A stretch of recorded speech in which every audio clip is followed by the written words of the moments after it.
ரீசென்ட்டா பாப்பாக்கு வேக்சின் போடுறதுக்காக போயிருந்தோம். பக்கத்து பில்டிங்கே Zudio இருந்துச்சா, சரி அப்படியே போய் ஷாப்பிங் பண்ணலான்னு போனோம்.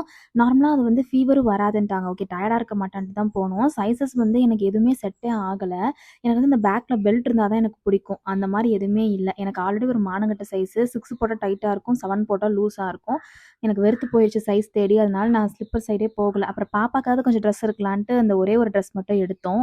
இந்த பேபி ட்ரெஸ்ஸஸ்லாம் பார்க்கும்போது எல்லாமே வாங்கிக்கலாம் போல தான் இருக்கு. பட் அவங்க கொஞ்சம் இப்ப வளர்ற ஸ்டேஜ்ங்கிறங்காட்டி நம்ம வாங்கி வச்சாலுமே அது டக்கு டக்குன்னு பத்தாம போயிடுது. அதனால நம்ம அந்தந்த ஸ்டேஜ்ல அது அதுக்கு தகுந்த மாரி வாங்கிட்டா தான் வந்து கொஞ்சம் வந்து அவங்களுக்கும் கரெக்ட்டா இருக்கும் பார்க்குறதுக்கு. தொல தொலன்னு நம்ம போடாம நீட்டா இருக்கும்.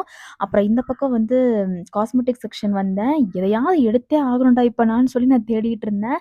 ஆனா எதுக்கு எதை எடுக்கிறேன்னு எனக்கே தெரியாம தான் நான் வாங்கிட்டு இருந்தேன். சும்மா வாங்கி ஆகணுமே இதெல்லாம் இருக்கே! அப்படின்ற மாதிரி.